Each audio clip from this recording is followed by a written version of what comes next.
It didn't begin with a fight. That's what still unsettles me when I think back to those days. There was no final argument that lit the fuse and blew everything apart. Instead, the end began with subtleties, deliberate omissions, and hollow silences.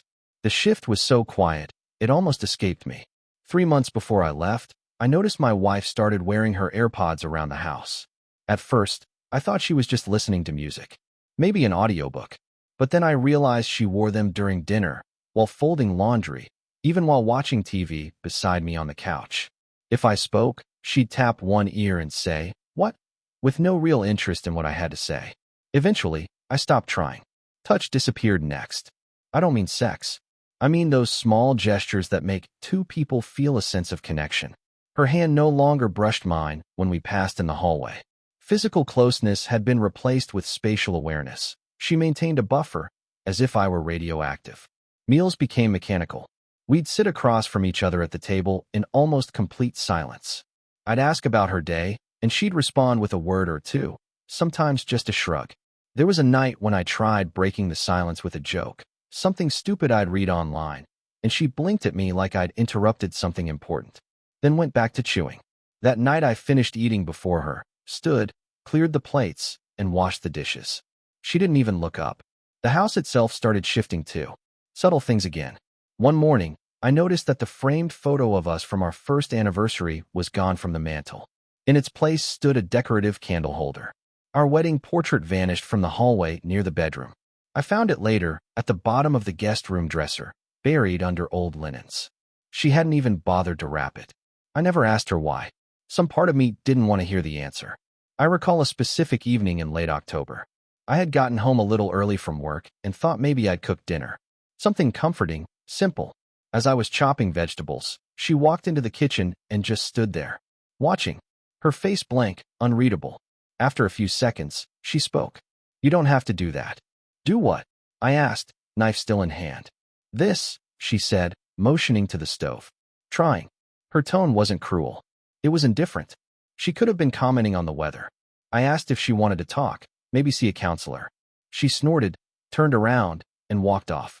The next night, I brought it up again, more carefully. I waited until we were both in bed, lying in the dark. I told her I'd been feeling distance between us, and maybe we could speak to someone, just to sort through whatever was happening. She didn't turn to face me, just stared at the ceiling and said, "Really? I feel more relieved when you're not here.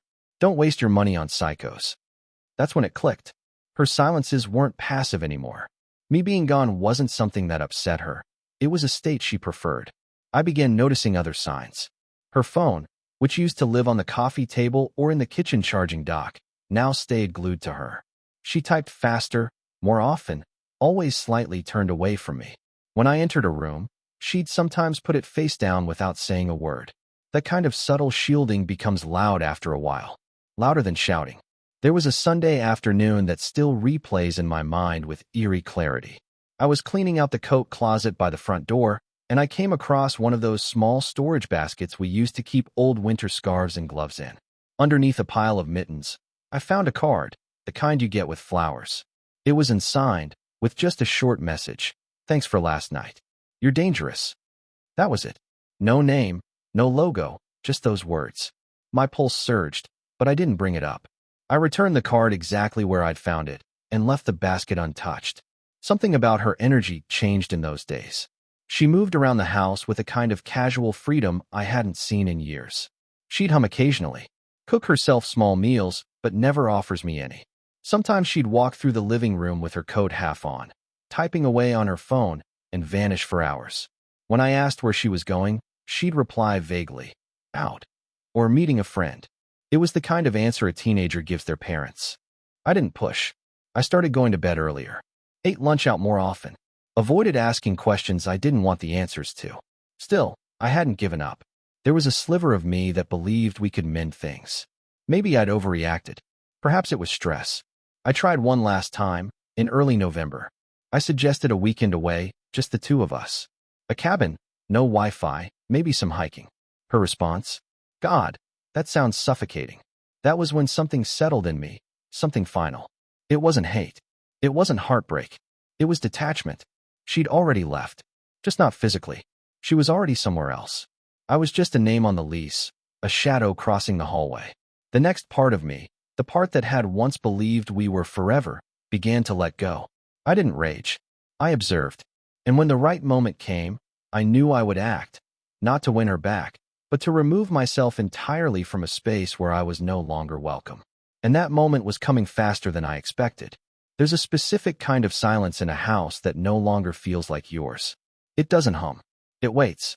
Every creak of the floorboard, every sigh of the vents, feels like it's asking you what you're still doing there.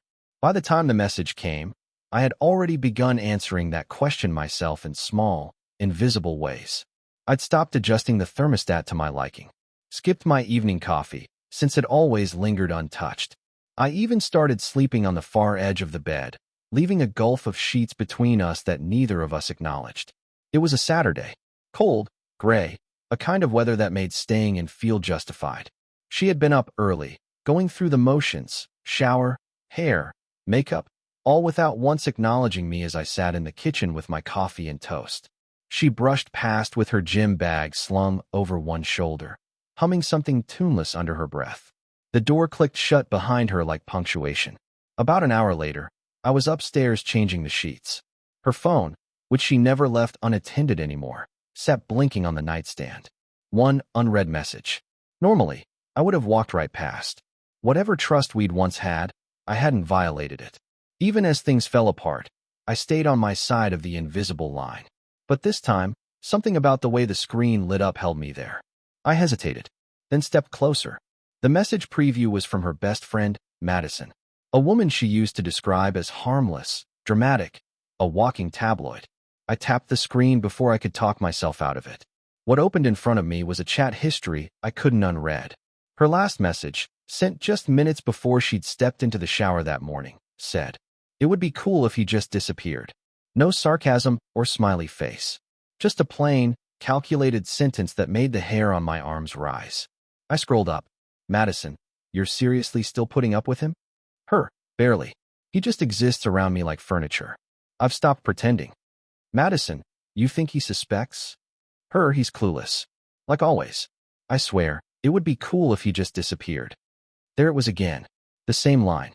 She typed it twice, as if speaking it into existence might make it happen faster. My breath caught somewhere between disbelief and revelation. I wasn't imagining things. The frost wasn't incidental. I was being erased deliberately. I didn't scroll further. I had seen enough. I stepped back from the phone as if it were some venomous thing. Then, I pulled out my own, opened the camera, and snapped a photo of the screen. Just in case. For record keeping. For truth. When she returned from the gym, I was at the kitchen table reading the news. She tossed her keys in the bowl by the door and walked past me without comment. The scent of her perfume trailed behind. Clean, expensive, too sharp for the woman I once knew. As the day passed, she moved through the house like a guest. Said nothing. Looked nowhere near me. I noticed the bag she took had changed. Smaller. Sleeker. Like someone preparing for shorter visits, more targeted outings. I didn't confront her. There was no need. What would confrontation accomplish? She wanted absence. I was already giving it to her emotionally. Soon, I'd do the same physically. That night, I lay in bed staring at the ceiling while she scrolled through her phone beside me. The glow lit up her face, unbothered, expressionless. Occasionally, she'd smile faintly at something she read, thumb flicking upward in practiced rhythm. That simple smile stung more than the message. It was the kind of smile I hadn't seen directed at me in months. I turned away and stared into the dark. By morning, the plan had begun forming in my head. If she found life easier without me around, I would test that hypothesis, just a calculated removal. I opened a new account at a different bank under my name alone and rerouted my payroll to it. I chose a small studio, furnished, with a month-to-month lease and key handoff on the same day. The landlord was a soft-spoken individual who handed me a clipboard, asked no questions, and stated that the Wi-Fi password was taped to the fridge. Over the next few days, I packed the bare minimum. Clothes for work, a laptop, toiletries, and a stack of books that made sense to bring. No photos or keepsakes. Nothing sentimental. I moved them discreetly while she was at yoga class, at the supermarket, or walking the dog. I used a duffel bag, small enough not to be suspicious, efficient enough to carry out what I needed in 2 trips. By the time Friday came, I had prepped everything. My last night in that house, I slept like a stone. She didn't notice. Or if she did, she didn't care enough to ask why I was quieter than usual. She was too absorbed in a FaceTime call with someone named Alex that she took in the bathroom with the door closed. The next morning, I woke up early. The house was silent still. A gray strip of dawn pushed through the blinds. I got dressed in the hallway to avoid waking her. In the kitchen, I wrote a note and placed it next to the fruit bowl where she'd find it. We are taking a break. If you have questions, call or write. That was it. No anger. Just a simple statement of disengagement. I picked up my keys, my jacket, and walked out. As the door clicked shut behind me, I paused for a breath. The air was cool, heavy with the stillness of early morning. I stepped off the porch and headed toward my car. No glances back. The sun hadn't risen fully yet, but I could already feel the warmth beginning to press faintly against the sky. She wanted me gone. Now she'd have exactly what she wished for. The true test would come next. What she'd do with the silence she thought she craved. I thought the silence might end quickly, maybe by noon. I imagined her standing in the kitchen, reading the note, brows pinched with confusion, perhaps even dialing my number just to ask where I'd gone. But the hours passed, and nothing came. Afternoon slipped into evening, and the phone lay mute on the desk beside me, undisturbed. No calls or messages. No subtle attempt to break the stillness between us. By the end of the first day, I began to understand. She didn't view my absence as a loss. It wasn't even an inconvenience. Day 2 confirmed it. I spent that Sunday sitting by the window of the small studio I'd rented, sipping coffee from a paper cup, watching neighbors I didn't know walk dogs or push strollers down cracked sidewalks. My phone remained as lifeless as the empty apartment. It was a peculiar freedom, one that felt strangely hollow. I'd anticipated some reaction, even if it was cold anger or veiled sarcasm. Instead, she gave me the kind of silence reserved for strangers who never mattered. By Monday, the routine had taken hold. I woke up early, showered, ironed a shirt, and headed to work as if nothing had changed. My colleagues asked how the weekend went. I answered with a smile and a shrug. In that office, I still had a name, still had identity. At home, I had been reduced to a vacancy. She hadn't reached out once. That's what made the bank notification so surreal. 7 days after I walked out, just after lunch, a small ping appeared on my phone. A withdrawal had been processed from our joint savings account, and even $20,000. At first, I stared at the screen in disbelief, refreshing the transaction page repeatedly, as if the numbers might revert. They didn't. The money was gone, and the transaction was tagged under her name. I called the bank immediately. The representative on the line confirmed what I already suspected. The account was still technically shared, and no flags had been placed. There had been no prior withdrawal limits or notifications set. She'd walked in, or maybe did it online, transferred nearly the entire balance out of reach. There had been no warning, not even a courtesy message. I ended the call, walked into the break room, splashed cold water on my face, and stared at my reflection in the mirror above the sink. My mouth was set tight, jaw clenched, but my eyes, there was something else in them. Not rage or betrayal. On the 9th day, HR summoned me. A routine check-in, they said. I followed them to the small, glass-walled office near the end of the corridor, expecting to find some compliance form or annual update. Instead, I was handed a folded sheet of paper. A notice. Effective immediately, a temporary spousal support order had been placed against my paycheck. A court-approved deduction, $1, $300 monthly, directly to her. I blinked. Read the document again. Each word felt like a punch landed while I wasn't even looking. She had claimed to be an abandoned dependent spouse, citing hardship due to my sudden and unannounced disappearance. The support order had been granted in an emergency hearing 5 days after I left. According to the document, she had gained temporary access rights to our shared residence. She has been awarded provisional financial assistance based on her status, received approval to utilize funds from our joint accounts. I walked out of HR in a daze. Back at my desk, the screen blurred in front of me. My emails stacked up, my calendar blinked with reminders, but all I could see was her text. It would be cool if he just disappeared. Now she was acting as if that disappearance came at a cost. I wasn't about to sit in that silence anymore. I called a lawyer that evening. A friend had recommended someone quiet, meticulous, the kind of man who kept folders with tabs and always carried an extra pen. We met the following day in a quiet office downtown. He listened, never interrupted, scribbled notes as I laid out every detail. When I showed him the screenshot of her message to Madison, he leaned back in his chair and exhaled slowly. "That line," he said, tapping the screen, "is the pivot. That's not just carelessness. That's malice. It matters." We compiled everything. I forwarded emails with my acceptance of the offer to attend therapy. Photos of our house, taken by the security cam near the front door, where boxes labeled with her name sat stacked for weeks before I ever packed a bag. We created a paper trail of her withdrawal, the sudden claim of dependency, the emergency petition that had moved faster than any conversation we'd had in months. The next step was simple. We filed a formal response to the court, requesting a reassessment of the support order. Included with it were all documents: her message, the therapy emails, the dated security footage, the withdrawal confirmation.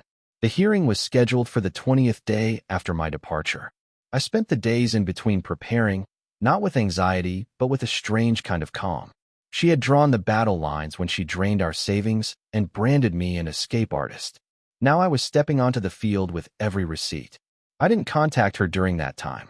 She still hadn't messaged, and I allowed her silence to keep writing its own story.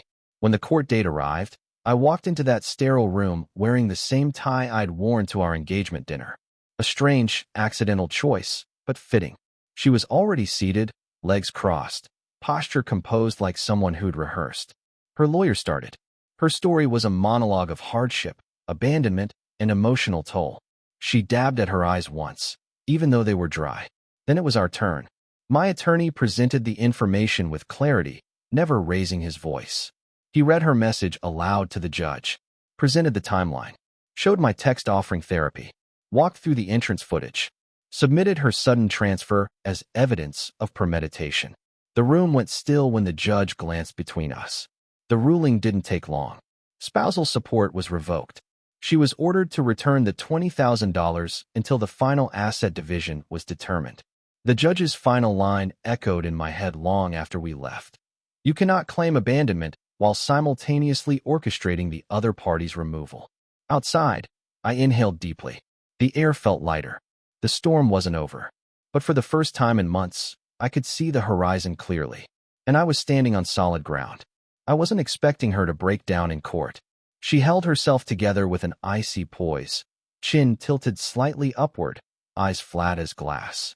But something flickered the moment my attorney began reading from the message thread she had once sent with such casual cruelty. That single sentence, "It would be cool if he just disappeared," landed in the quiet courtroom with more weight than anything she had managed to say under oath. She looked away then, jaw clenched, hands folded tightly in her lap. I didn't gloat. A quiet, affirming sense that truth, when presented cleanly, required no performance. Her version had leaned on sentiment. Ours had leaned on data. A timestamped message, emails proposing professional help, footage from our home's camera system, which captured her removing personal boxes and storing them in the trunk of her car, weeks before I ever walked away. Each piece fit neatly into a timeline that unraveled her claim of victimhood. The judge reviewed everything methodically. I watched him, searching for any sign of bias or frustration. Instead, he remained expressionless, his pen ticking across the page as my lawyer narrated the months of disconnection and emotional detachment I had endured. There was no room left for interpretation. She had engineered the narrative, pulled the financial trigger, and assumed silence would protect her from scrutiny. When the verdict came, it landed with precision. Support, revoked. Misappropriated funds, ordered to be returned in full, pending final mediation. Residence, still hers for now, but subject to reevaluation. The judge emphasized one point directly to her: emotional manipulation, although harder to quantify, leaves its footprints. And she had left plenty. Later that afternoon, we returned to my lawyer's office to begin preparing the next steps. I needed access to my personal belongings, including clothing, individual files, and a few items of sentimental value. Nothing of financial weight. The court order secured that right cleanly. My lawyer handed it over, stapled and stamped, and told me to schedule the move out within the next 72 hours. I nodded, folded the papers, and left without further discussion. The drive back to the old house felt strangely clinical. I had spent years navigating that route with familiarity. Coming home after long workdays, arms filled with groceries, mind rehearsing dinner plans or conversation starters. That road had once led to comfort. Now it felt like approaching a building that had been evacuated long ago. When I arrived, I parked on the street. The driveway, once half filled by our cars, now held only hers. A sleek black SUV, recently cleaned. She'd always been particular about appearances. I rang the doorbell. No answer. Used the key. The lock turned easily. She hadn't changed it. The entryway smelled of lavender, a scent I had once found calming. Now it reminded me of a hotel room, curated and sterile. She appeared at the top of the stairs just as I stepped inside. No greeting. Her expression was unreadable. "I'm here to collect my things," I said evenly, holding up the court order like a badge. She nodded slowly, retreating without a word. Each room held remnants of shared life, now stripped of meaning. The bedroom, once filled with late-night laughter and whispered plans, had become hers alone. My side of the closet hung barren. She hadn't just moved her things, she had rearranged the entire layout, as though clearing space for someone else. I gathered only what I had come for. Suits, work shoes, the photo of my father I kept in my drawer, a few books that had sat untouched in our home office. As I moved, I could hear her upstairs, pacing, occasionally opening a drawer, then shutting it again. The air between us was dense, not with tension, but finality. While packing a box in the living room, I found an envelope tucked behind the bookshelf, one I didn't remember placing there. It was addressed to me in her handwriting. I left it untouched. I had read enough from her hand already. By the time I carried the last load to the car, she had returned downstairs. She leaned against the kitchen counter, arms folded across her chest. The silence between us expanded again, wide and loaded. I met her gaze briefly. "You didn't expect the message to surface," I said quietly. It wasn't a question. She blinked once. "I didn't think you were looking anymore," she replied. "I wasn't. Then I was forced to." Her jaw shifted, but she said nothing further. I stepped toward the door. Just before exiting, I turned once more. "You asked for space. I gave it. You asked for quiet. I obliged. What came next? That wasn't necessary. That was calculation." Still, no reaction. She remained still, like a photograph of herself. Back at the studio, I unpacked methodically. I placed my father's photo on the shelf near the window, aligned my shoes beneath the coat rack, and arranged my books by spine color. It was a small space, but it was entirely mine. Clean. Undisturbed. Later that night, I checked my email. A new message sat unread, her name bold in the sender line. The subject, talk. I didn't open it. Instead, I scrolled through our court documents once more. Every word, every date, every attached piece of evidence.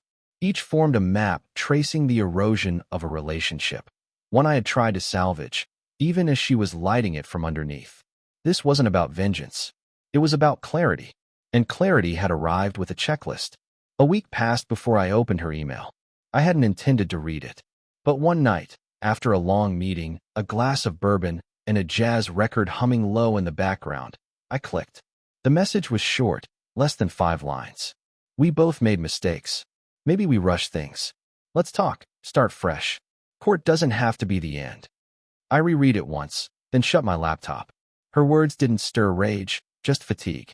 The kind that settles in after a long climb, when you reach the top and realize the view isn't worth the effort anymore. It wasn't a plea. It was strategy disguised as sentiment. And I'd had enough of that game. The following morning, I composed my reply in one sentence. I stared at the blinking cursor, typed, then deleted, then typed again. My final draft didn't require editing. A beginning without respect is already the end. I hit send. 2 days later, our attorneys scheduled a final mediation. No trial, just numbers, clauses, and lines drawn across assets. We met in a beige office with leather chairs and water bottles arranged in tidy rows. Her lawyer arrived before mine. She followed 10 minutes later, her hair tucked behind her ears, her blouse crisp, her features arranged in neutrality. We didn't greet each other. The negotiations were swift. My conditions were clear. I claimed only what was mine. My car, my retirement contributions, the savings account I'd opened post-departure. I made no claim to her belongings or any shared items she'd moved into storage. In return, I demanded the return of the withdrawn funds and a permanent closure to all spousal support considerations. Her eyes flickered over each page, and she nodded through most of it. At one point, her lawyer leaned in and whispered something. She waved him off with a subtle shake of her head. By midday, the agreement was finalized. All personal property retained by respective owners. Joint savings divided evenly, minus the amount already returned per the court's prior ruling. Mutual waiver of future financial claims or support. When the mediator passed us the final pages for signature, she glanced up. Just once. Her gaze wasn't hostile or pleading. It was something else, worn maybe. She offered a slight nod as I signed. I gave none in return. The moment the last signature dried, a peculiar calm settled over me. It wasn't elation. More like stepping out of a room filled with smoke and realizing you'd been choking without knowing it. We exited through separate doors. I walked into a pale afternoon filled with motion. Cars gliding by, office workers on lunch breaks, voices bouncing off sidewalks. My friend Eric waited across the street. I spotted him leaning against his car, arms crossed, eyes scanning the crowd. When he saw me, he raised a brow in silent question. "Done," I said, sliding into the passenger seat. He pulled away from the curb, steering us toward a nearby diner. As we drove, the city pulsed around us, alive, indifferent. "You all right?" he asked finally. I considered the question. Searched myself for any lingering ache or regret. Found none. I left quietly, I said. I didn't expect her to launch a financial rocket. He smirked, shaking his head. "What got you through it?" I stared out the window for a moment, watching a cyclist weave between taxis, a dog tugging its leash, a child laughing on a scooter. "The truth," I answered. "It comes with a checklist." Later that evening, back in my apartment, I opened the closet and unpacked the final box. Inside were a few items I'd saved for last. My old camera, a leather-bound notebook, a scarf from a trip we took before things soured. I placed them where they belonged, not as keepsakes, but as reminders. Markers of a life navigated with effort and, ultimately, clarity. I didn't burn anything. That kind of rage requires more emotional currency than I was willing to spend. Instead, I poured a glass of water, sat by the window, and watched the light change. The city glowed amber, shadows stretching long and thin across pavement and brick. Somewhere across town, she was probably telling someone a version of the story. Maybe I was the villain. Perhaps I was the fool. But I had the messages, the footage, the documents, pieces of a narrative she hadn't expected me to organize. Her tactics had been sharp, but mine had been methodical. I hadn't needed to shout. I had simply stepped back and let the truth speak. There's a power in silence when it's intentional, in the presence when it's withheld. She had tested whether I mattered through absence. In the end, she found out I did, just not in the way she imagined. And as I watched the sun dip beneath the skyline, I felt no urge to rewrite the ending. The chapter closed cleanly. Signed, stamped, documented. Checklist complete. Dear listeners, please share your thoughts in the comments, and do not forget to like, share, and subscribe to the channel.